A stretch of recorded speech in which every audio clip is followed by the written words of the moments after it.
What's up, ladies and gentlemen? You are listening to the Rebels by Design Wrestling Podcast, brought to you by HustleJet ENT. You are listening to episode number 25, What is the Future of Wrestling? And on this episode, we are going to talk about all the recent WWE releases that's happened this past week as recording of this episode, as well as what is the future hope for AEW and their television deal.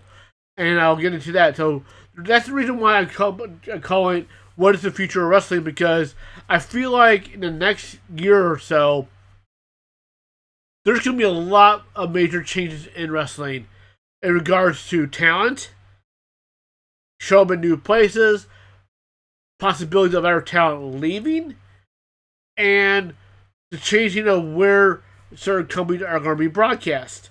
So normally on this podcast, I don't talk about a lot of breaking current events in wrestling, but I felt like this was one worth discussing right away and talking about, because this could be a really big change to all wrestling. Now, for the last week, meaning from last weekend till as recently as Saturday, as of this recording, there's been a lot of departures from WWE. And so I want to start with that topic first. Then I'll get into the AEW broadcasting topic in the second half of this episode. So this is going to be a two-topic episode for the first time I've ever done that. Usually I try to stick to one thing, but they kind of coexist in certain ways. So hopefully y'all can understand that part. So now, the list of people that everybody probably knows who got released, but I'm going to jump through it really quick and kind of give you my thoughts on this. But the interesting part about it was the reasoning that was thrown around. There's two different reasons about these releases that are thrown around that don't really make a lot of sense, and I'll explain that why. So the list we got was Kairi Singh, Aleister Black, Zelina Vega, all the members of the Wyatt Six, Santos Escobar, the Mercy Machine Guns, Apollo Crews, Andre Chase, Zoe Stark, Alba Fire, Tyra Mel Steele of NXT, Tyson and Turek of NXT, Serena Linton, Chris Island, Malik Blake, Thurl London, Laura Castillo, The New Day, not including Big E, JC Mandino, and Tonga Loa. Two members of MFT.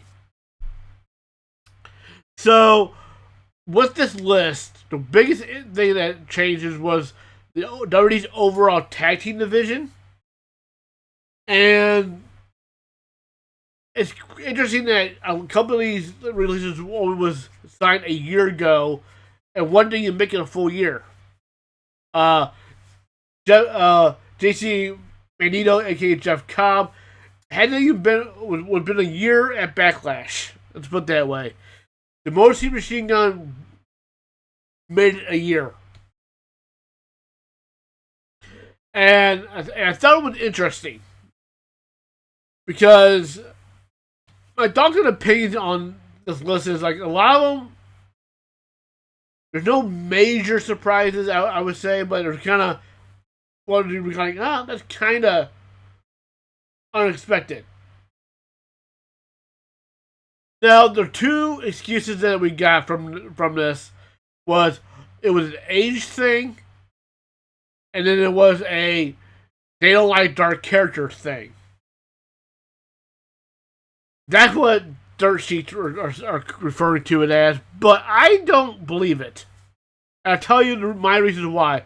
The age thing doesn't make sense just because everybody they released there's people on the roster who still are older than all these people on this list.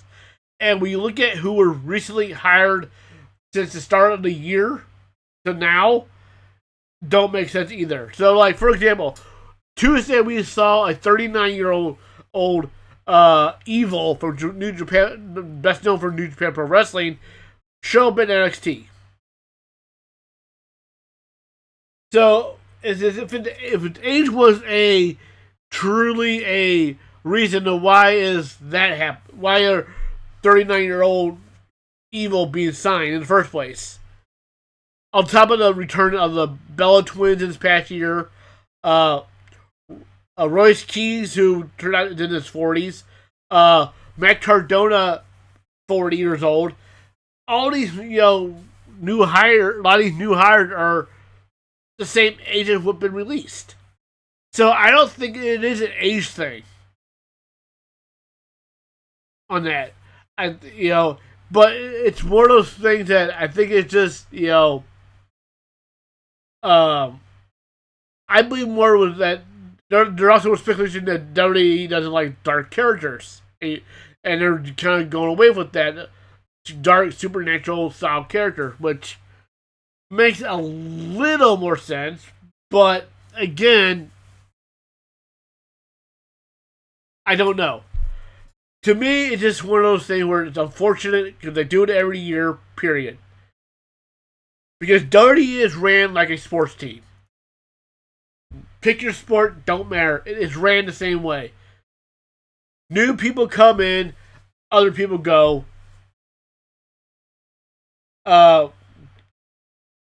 Free agents get signed. Somebody else has to be departed from that. That's how WWE works. Somebody comes in, somebody eventually has to leave. Whether it's because of calls from NXT, whether new people are feeding new talent to NXT, refreshing that, whatever the reason may be. But again, the biggest surprises are these NXT talents that got released because a lot of them are fairly new to the game. Really hasn't been shown on the main NXT roster to really get, So one of it's one of those lack of development in the PC and the lower tiers that they're not progressing the way they want to. That's my speculation. Now, Kairi's saying there's a lot of talk that she wanted to get released because she wanted to go back to Japan, but she went back to Japan right away after the release. So that makes sense. The Wyatt Six was interesting because of you think because that there's speculation that they ran their course as far as the Bray Wyatt tribute group. I thought it was interesting to just flat out say, hey, they're all gone instead of disbanding the group. Because guys like Joe Gracie, I think, on his own, still has potential. I still think there's things to be had with Uncle Howdy. Because they really, there's still a lot of things they could have done, in my opinion, because there was never the interaction with Alexa Bliss that I expected to happen because of the Bray Wyatt connection. Just me.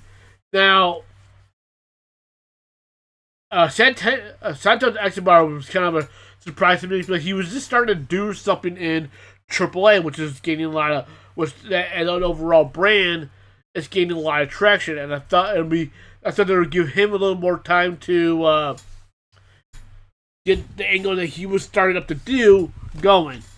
Apollo Crews, not surprised because they really hasn't used them that much. Selena Vega and Aleister Black. It was confirmed by Selena Vega that Aleister Black was supposed to be in the role that Pat McAfee played at WrestleMania. So that was kind of an interesting tidbit that I learned based off of Selena Vega and her Twitch stream that there was traction to that. And because of his recent victory over Randy Orton and stuff like that I thought that kind of surprised me a little bit. Kairi Singh was a surprise too because she was in the middle of the angle with Asuka. But again, if that was her request, then that's on them. Now, The New Day was a surprise to me, but finding out that the reason was they wanted that apparently WWE is trying to get some of these higher paid talent to take restructure their contract and take cuts, and they were about that. Which, I don't blame them either way on that. It's their business, and they earn their contracts. I mean, they've been there for so long and done so many great things for the company that they kind of deserve that respect. And so they're going to do a lot of. I'd be interested to see where they wind up. A lot, especially that they go to AEW. The Morrison Machine Guns. It's interesting because they've only been there a year, but at the same time, I never thought that they fit the WWE style. Because they are work rate first, but even though they do have personality that we really hadn't gotten to see yet, but again, they were also kind of in the middle of a storyline as well of head-to-head breakup, but again, they just finally said, nah, we're good. I don't think they really got the full fair shake. Maybe they should have gone to NXT. I don't know, but they really didn't give them a lot of time to showcase their actual personality on the mic side of things. Alex Shelley, especially. And if you don't believe that he's got personality and all that, go back and watch his stuff in TNA where he's working with Kevin Nash. There's some brilliant stuff in there.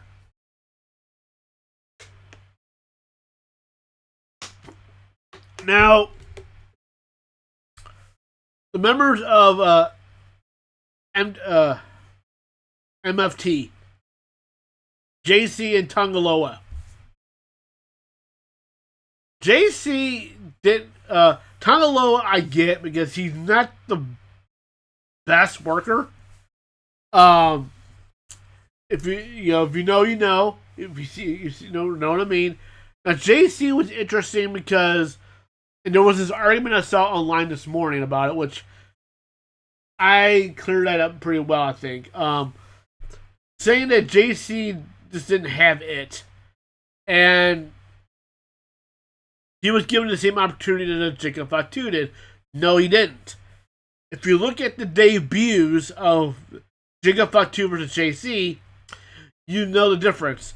Jacob Fatu had 2+ minutes of just demolishing 3 main event talent. Cody Rhodes, Kevin Owens, Randy Orton. Demolished them. JC had under 2 minutes of... So now keep in mind, the video you watch of JC's debut is about 2 minutes long total, but he don't show up until like 30 seconds into it. And only attacked LA Knight. Now, Jeff Cobb was really an excellent talent in Lucha Underground and in Japan. But he wasn't given a whole lot as a member of the faction. He was just a body, for the most part. Guy with face paint. That's what he was. He really didn't get any promo time. He didn't get. He hardly had singles matches to really showcase what he's capable of. Not saying he's a tremendous athlete that people were trying to make about it, but I'm saying that he's got potential. He had potential. Now, obviously, it just didn't work out, but he wasn't given a lot of opportunity either. A lot of people think he did.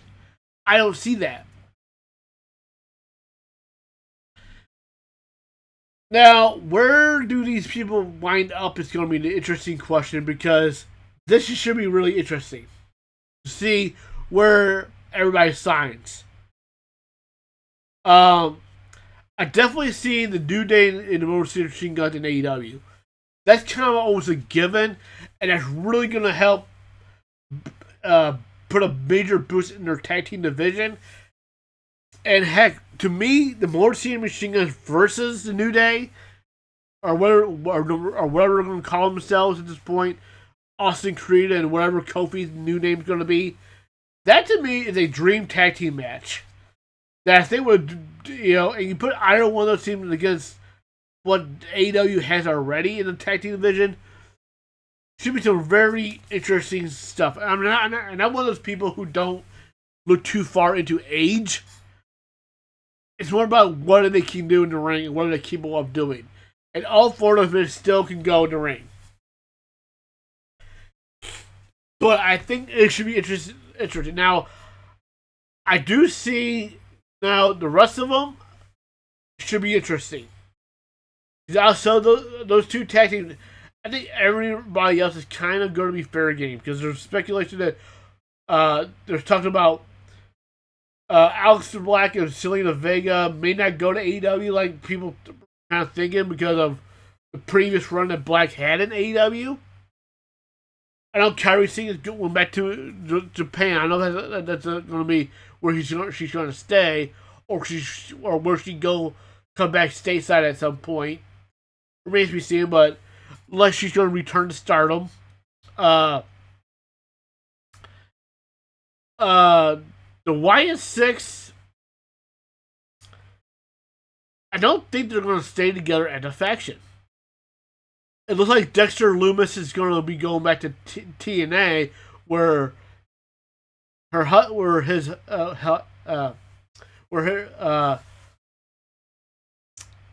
because his wife is there already, and they already did a segment with our video online where she cut his hair off.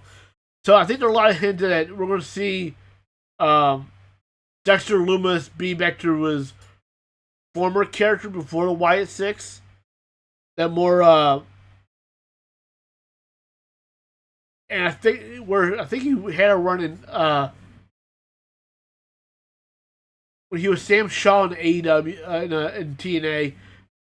It's similar character than what we saw also in NXT for a while, and so I see him going there. I don't know if the entire faction is going to go there. Because before this, you gotta keep in mind Eric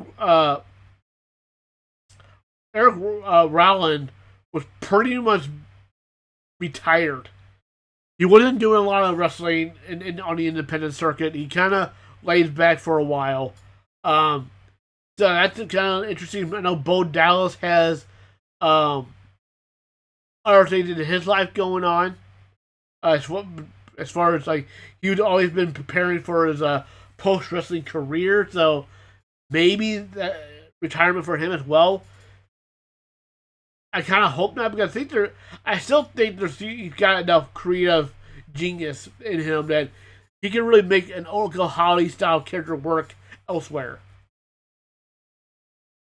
So Aleister Black and Zelina Vega, I can see them, if not TNA, have a run in Japan and maybe possibly a place like MLW would be a good fit for them at this point. Santos Escobar, I definitely see him in CLL possibly. Not sure if he's going to have a run in actual AEW, but I think he's gonna go have a run in the other message and see that happening as well. We go to see MEL. Tonga Lois and Jeff Cobb. I see them going back to Japan. My prediction. I don't know nothing. I'm not an insider, but I'm just going by speculations. Andre Chase, I see him in TNA. I do. Zoe Stark and Albie Fire, no idea.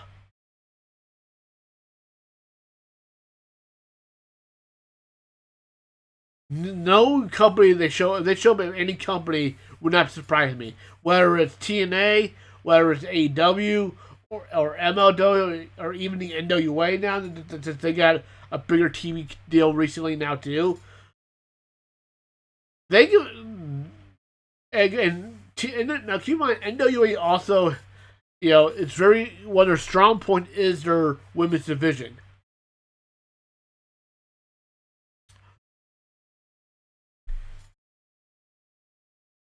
Apollo Crews, that's a tough one. That's a tough one. But I know he's gonna get work. He's gonna be on in the at least in the doing some indie work, if not show up in one of the bigger companies. He's still very talented, a worker that he'll fit somewhere. Um, Now all these NXT ones, I don't know enough about them to speculate where they show up. I don't know enough about them to speculate on that very much, but um,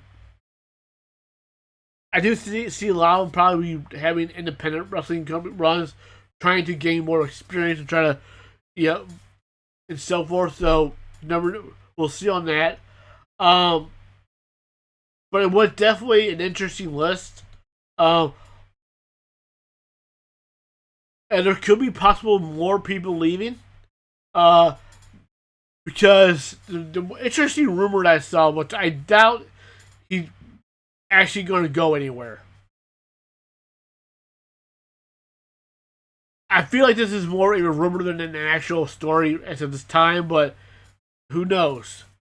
There is talk that they're trying to get Roman Reigns to restructure his contract because the TKO feel like they are overpaying him for the time he actually gives and appeared on television as a part timer.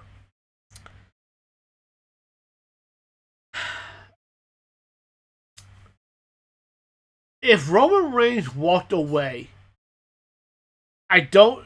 I'm going to say this right now. He's not going to AEW. More likely, he's retiring from wrestling and going to Hollywood.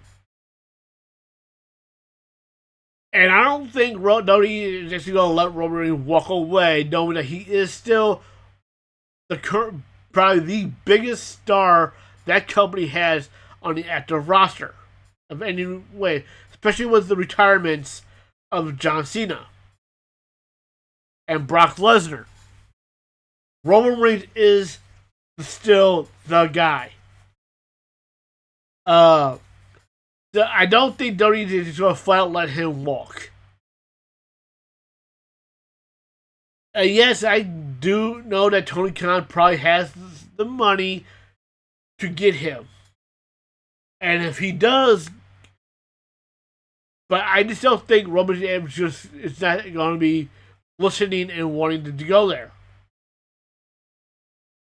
If he does decide to walk away from WWE, which I don't see it happening, but I thought that was an interesting rumor tidbit that I saw out there, which, again, I am not a journalist. I am not no expert on knowing what actually is going on. I'm just going about what's been reported out there and kind of giving my thoughts on it. Which is, the second part of this podcast is going to be about what's been talked about the AEW broadcasting rights. Now, getting into that topic. Before I get into that topic, I want to also mention that I do appreciate everybody who has supported this podcast.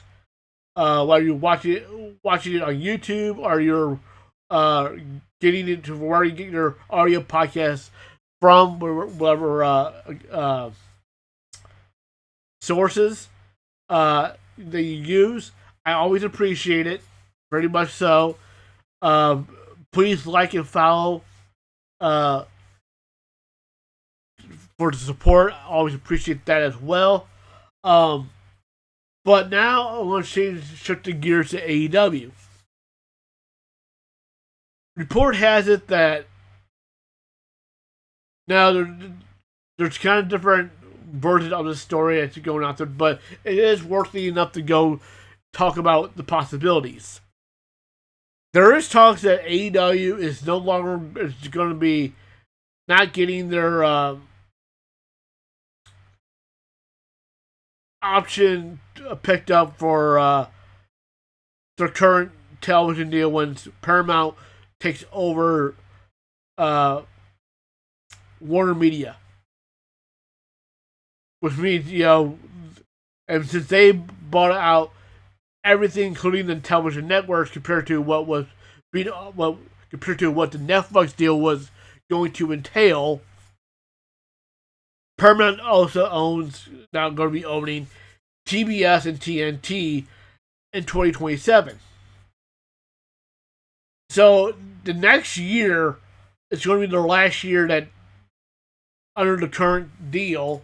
And I'm saying that now because there could be a renegotiation of a different price or whatnot stay on Paramount. We don't know that for sure yet. They're just flat out gone, period.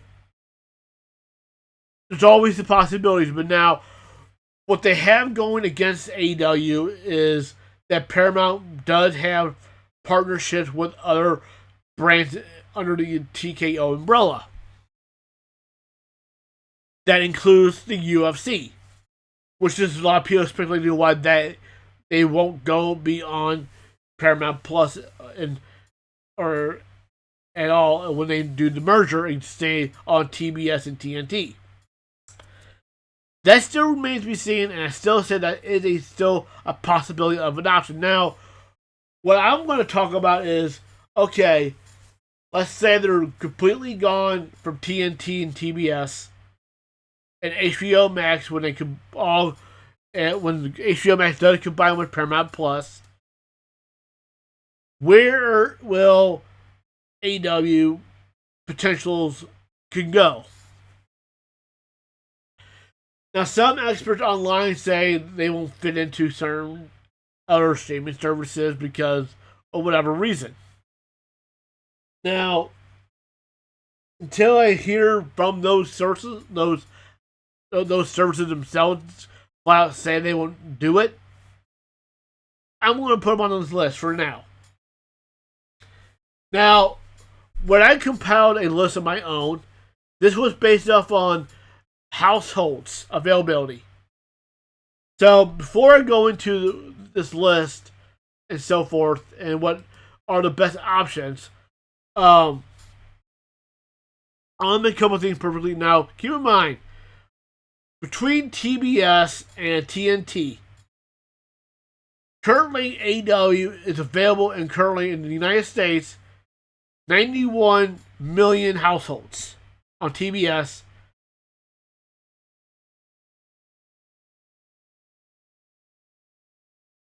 And on TNT, where's my list? I have a list. They're on 90 million households on TNT. Cuban Collision and Dynamite are on each network. TBS has Dynamite, TNT has Collision. Now,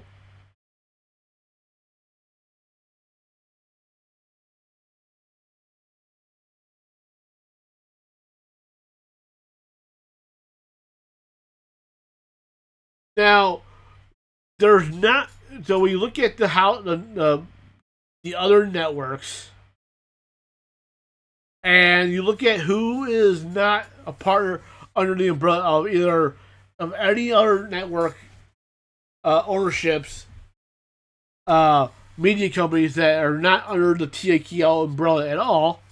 It's very, very slim pickings when it comes to who is going to actually reach the households that they are going to actually meet the households. That are close to that number are the same, which now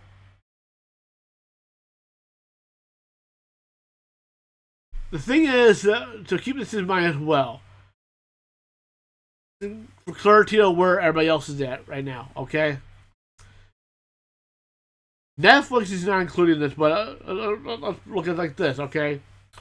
AMC, which is a network that not people would expect a year plus ago to have pro wrestling on it. It's more known as the movie channel, right?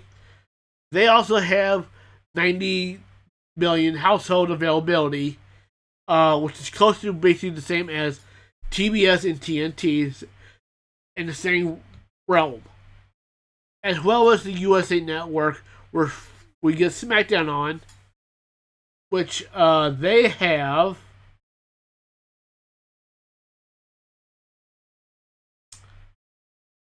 a list of every network in the alphabetical order right now. They have 91 million, which is the same as TBS.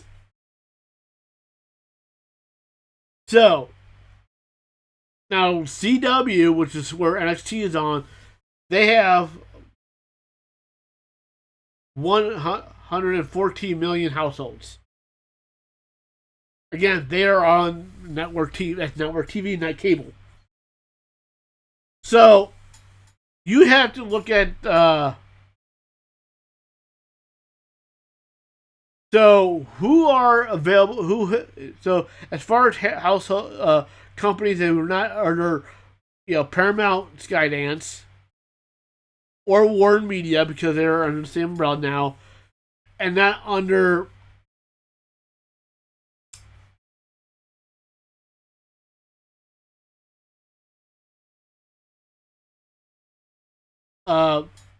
Versant, which is the owner of, which is the brand that owns the USA Network that branched off from NBC, and NBC is very, they still have mainly Saturday Night Main Event is the only thing they have really under the NBC side of things, because that's what's on Peacock.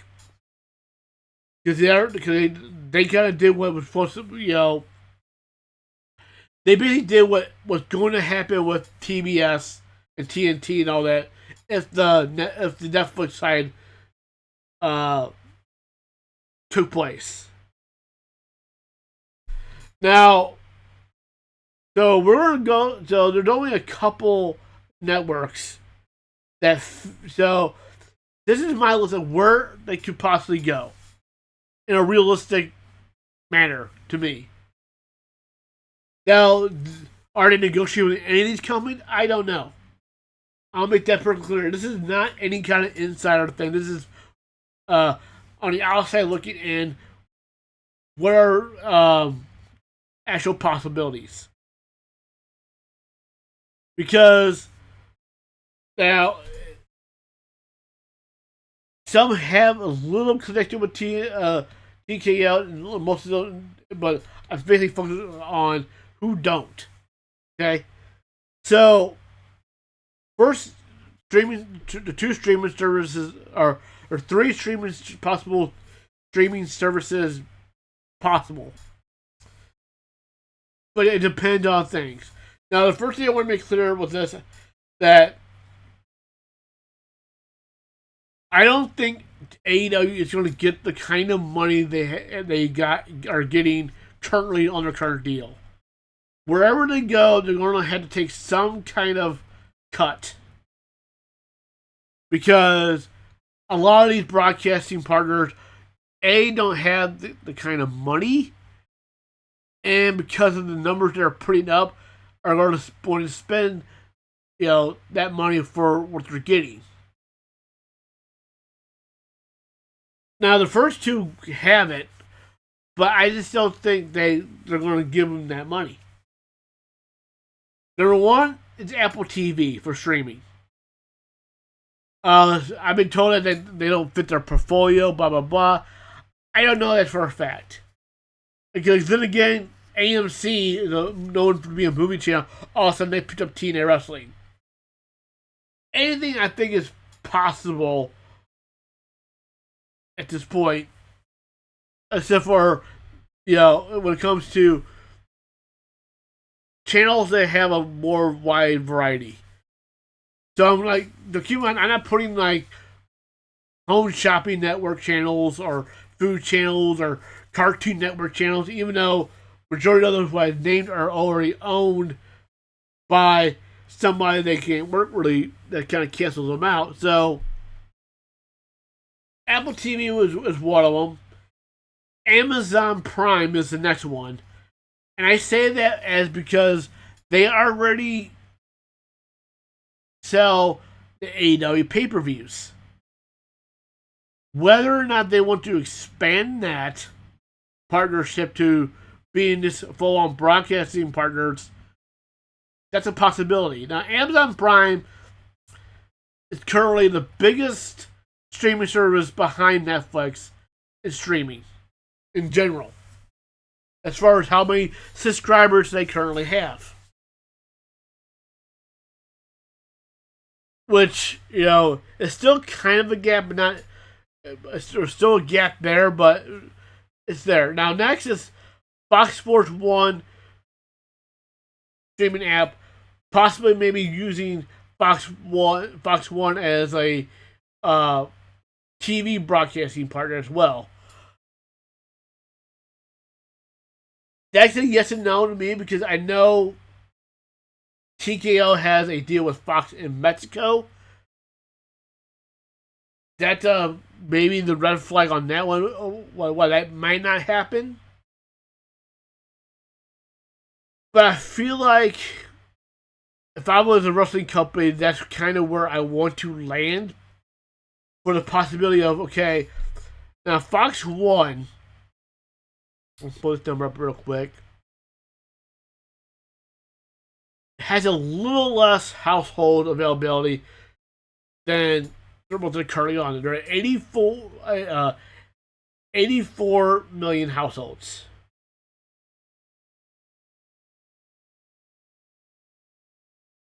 It's a cut a little bit out in the household, but still a lot of the vast majority. All right. Now,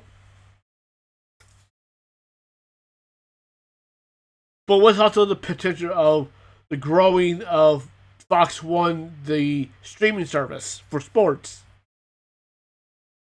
The possibility of that of growth from a marketing standpoint is there because they still can run ads on any Fox network channel, including NFL games, when you think about it.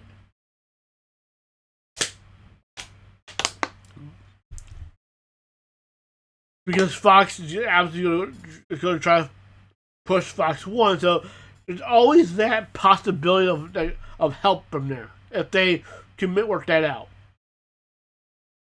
Now, keep in mind, I don't know. None of this is in order of the likeliness of this happening.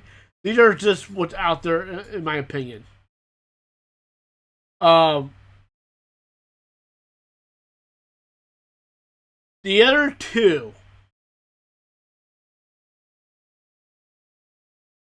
that I have on there are owned by the same company.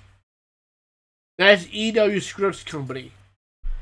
They own Ion and Grit TV. Now, Ion has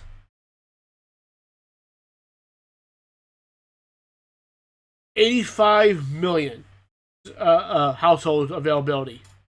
So about 1 million more than the previous one I just talked about, Fox Sports 1, the TV network.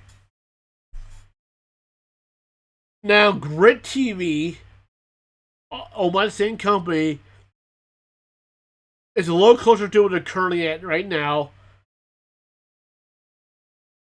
with 88 million, almost to 89.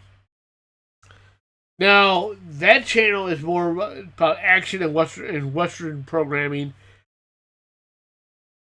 Again, if AMC can do it, why could they? Now,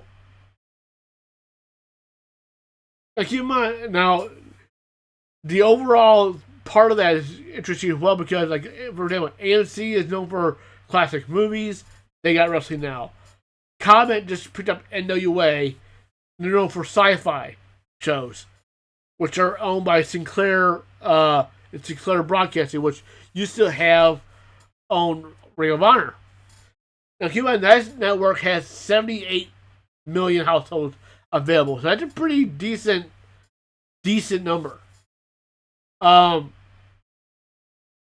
Compared to, like, for example, Vice TV, somebody had mentioned, talked about before, which I doubt it because they have 25% ownership uh, from Walt Disney time, who owns ESPN.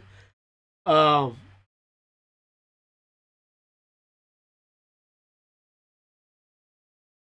and Vice TV. So it's split up by three ways: 25, 25, and 50 by city to Vice Media. But that's only a 71 million households. So keep that in mind.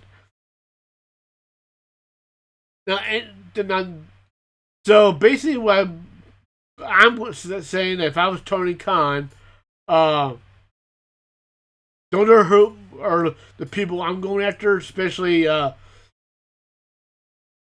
they could get maybe a possible similar collision and uh, a Dynamite Collision partnership with Grit and Ion. Maybe that's a possibility to me. Um, but like I said, I don't know if they want it to be involved in wrestling. I know they probably won't be paying what they currently getting paid now, regardless. Um, but I'm looking at as far as actual television options. These are the best. The best I came across that are not owned by Paramount or Walt Disney, and so forth. Because that's the biggest thing about it. Because how much they actually dominate the television market right now. To keep this in mind as well, like, for example, like, you look at the old TNA broadcasting partners they had over the years, right? Paramount Plus, these were all Paramount networks that they stuck with. Because Paramount, Skydance, they owned Pop TV, which was a former partner, right? Warner Brothers Discovery owned Destination America, which was their partner that they had.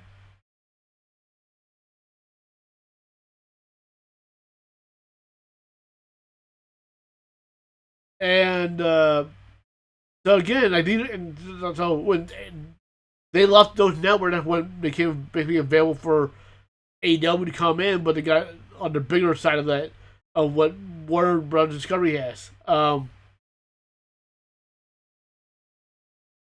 everything else is basically owned by that group of people, or they're a much smaller network that doesn't make a lot of sense. Like, um,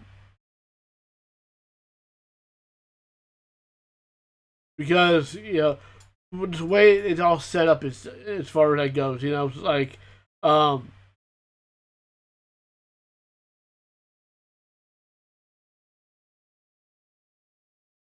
I'm going through the list. Like, there's a small one, like, you know, like you see, like the Pursuit channel was an Anthem channel that I think had AEW for a moment before Access TV got it. Now, obviously, they're not gonna put AEW on their network because of TNA. They own TNA. Um,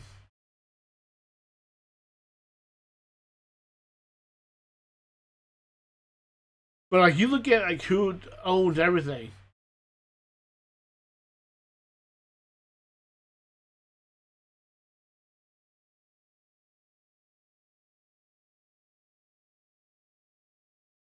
and who what's available. Like, it's kind of an interesting list because now, like, it's everything starts gets smaller and smaller. Like, because of broadcasting rights and stuff like that, as far as who has availability to it. Um, but in order to remain on the stage that there are, as far as household availability goes, and things of that nature, these were like the best options. Um, Now, streaming services again. Another option was that I saw out there was Danzin Streaming, which is known for a lot of other combat sports like boxing and stuff forth that, and other MMA style fights as well. That's also helped on the national level as well. Um, that's also a possibility. Um, as well, but like these are like the best way for the company to survive. You know, and also now, especially like the Tony Khan is, is saying like if he had to, he would go on YouTube. Which again, going on YouTube is okay, but it's very very hard to withstand the viewerships that you once had, remain as popular as you are right now in order to um, maintain your audience. It's going to be very challenging because we've seen that even WWE at their best, you know, when they do the AAA shows and stuff like that, doesn't always necessarily do very, very, get close to what they get on television numbers. So it's definitely going to be interesting to see what happens in 2027 with AEW and where they wind up landing. Those are my opinion of where are potential homes they can go to.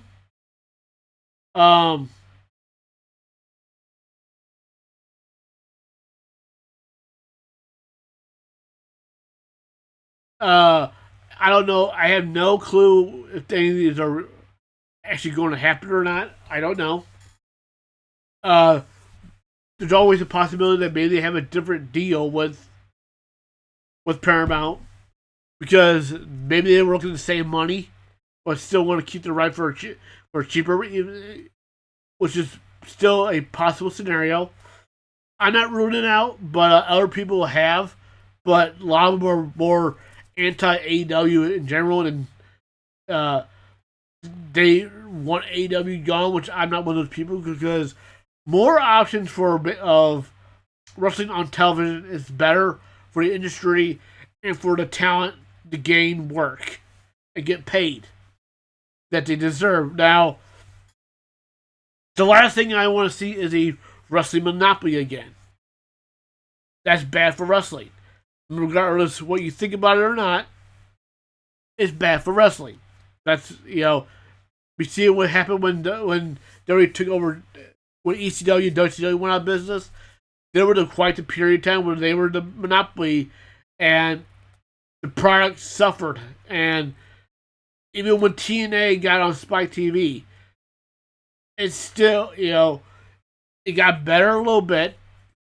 But when TNA lost their Spike TV deal, and up until recently, again, and until AEW started, the WWE product was not good at all.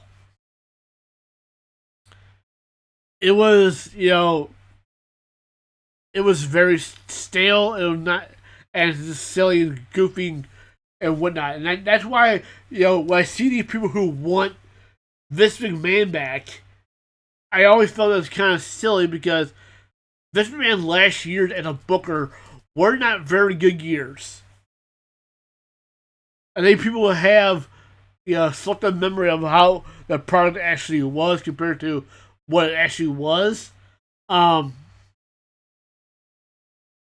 when Triple H first started taking over and Vince was out of the picture, he was doing very well, and the product did get a lot better. Now, I can't say that about the current product because the TKO's really gotten their hands dirty into it, and I think the W product has suffered. And I've been watching wrestling for a long time to know the difference. And a lot of people are saying, "Oh, it's still great. It's still wonderful. They still sell tickets." Blah blah blah. Like the crowd sizes don't mean it's a great product, in my opinion. There's just a lot of loyal fans who've been, me and my friends have talked about it a little bit, how WWE has really had their way of really,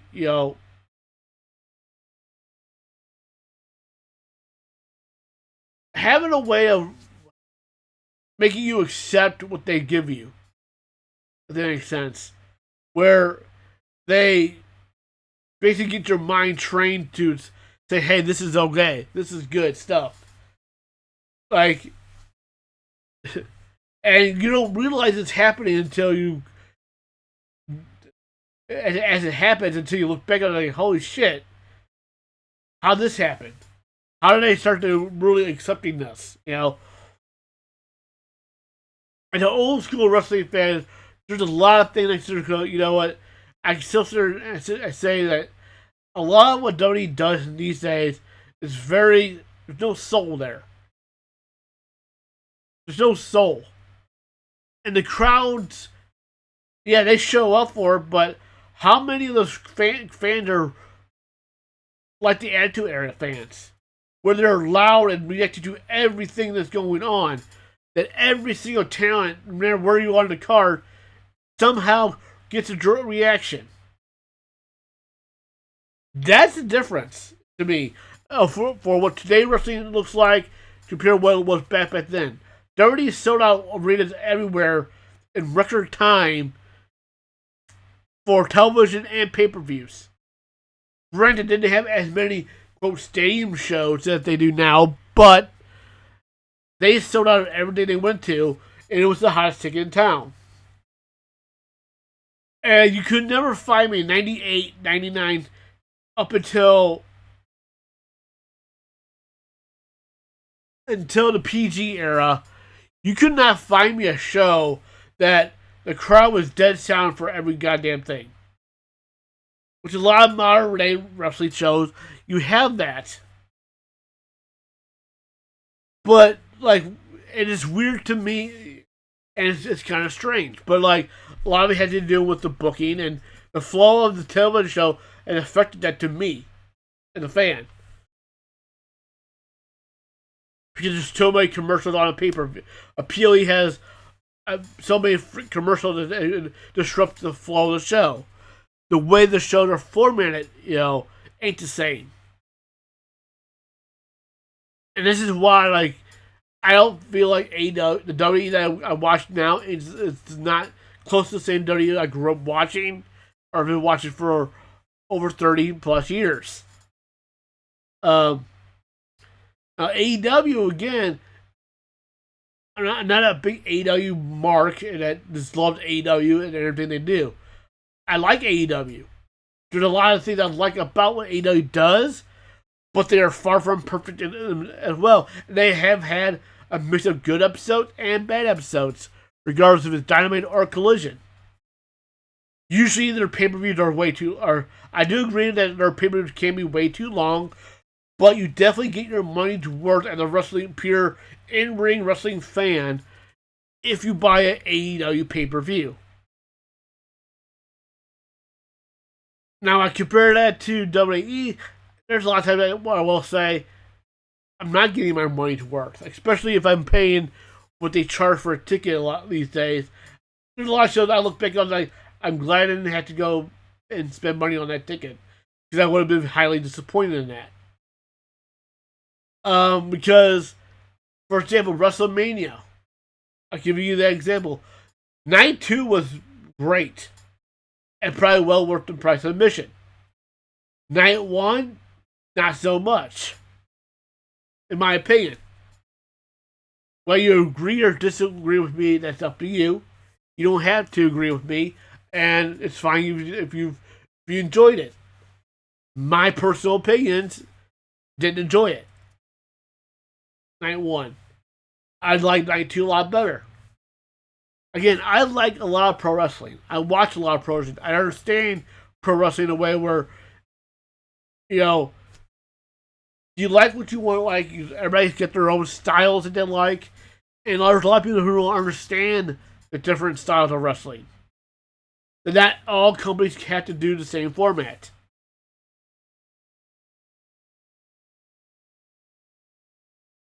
And because wrestling is, at the end of the day, is an art form that can be done in many different ways. It's up to you how open you are for it, but it's going to be interesting to see what wrestling is going to look like next year. Because it's always changing. People are coming and going. People are changing different companies. The broadcasting, how we consume wrestling, that's going to be a big change next year. Regardless, I still hope I have access to AEW. Same way I have access to WWE. The NWA now getting now I have that as availability, but I have a problem with the NWA, and I really hope they change this with the TV deal. I hate the fact that they take one show and make 3 months worth of broadcast out of that 1 month of show, that one show. They just aired Trevor Murdoch's retirement that happened months ago.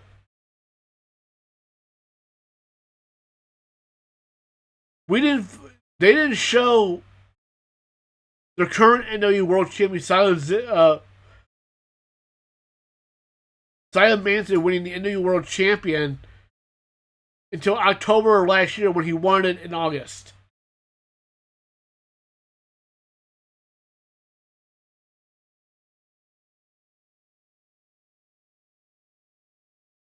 These are the things that, like we are going 3 months, can you go back 3 months, recording show 3 months in advance? That just, makes none of their product fresh and exciting. And I've seen some of their shows and how they edit their shows and edit segments into these shows, and none of it makes sense. Like their show doesn't flow that well. They have talent, but there's something about the flow of the show that just don't make sense. There's no explanation on why certain things are happening the way they are. You know what I mean? And I always found that kind of. So I hope they fix that, because they have a great opportunity, because they have the households now that to be available on. They can do a lot of good things, but they gotta, they just gotta do better with how they edit their shows, how the production side of things is where they need the help on, and getting better with their flow, and hopefully start doing at least monthly tapings or something of that nature, because you can't go have a taping that's 3 months worth of programming. It just doesn't make it interesting or fresh. It's like that's just my opinion, and if you don't have a problem with that, that's cool with you. But keep in mind, they're talking about the Crockett Cup right now.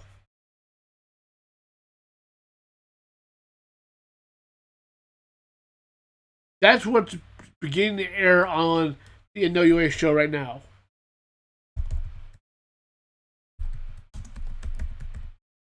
Now,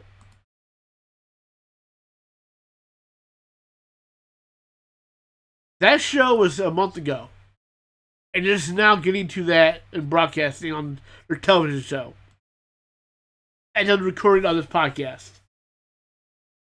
So, a show that has happened on April 1st is to start airing the first episodes Friday and Saturday. They had a special debut for Friday night, but the normal time slot is I think my time's 4 o'clock in the afternoon on a Saturday, which interesting, needless to say, but that's what I mean. If you record something that a month ago, you kind of expect at least the following week. That's when you start airing those episodes. But that's just me, But like I said, it's going to be interesting to see what happens in the upcoming months because after these 90-day no compete clauses wind up, a lot of these towns are going to start showing up elsewhere, and it will be interesting to see where everybody actually does land. The AEW situation is going to be very interesting to see what happens in the next year. A lot of people are acting like it's doom and gloom, which is I don't see it that way, as because I do feel like they're going to land somewhere. Because Tony Khan does have his connections. He does have, because while you're working with the NFL team, there's always anything's a possibility. I'm just going to put it out there like that. But until then, with that being said, that's going to wrap up for episode number 25 of the Rebel by Design Wrestling Podcast. I want to once again thank you all for whoever has listened to my past episodes, who has liked. Please always like and subscribe if you're on YouTube. Give me a thumbs up and whatnot on whatever platform you use to listen to the audio version. It's all very much appreciated. Until then, I'll talk to you again at episode number 26. Thank you, everyone.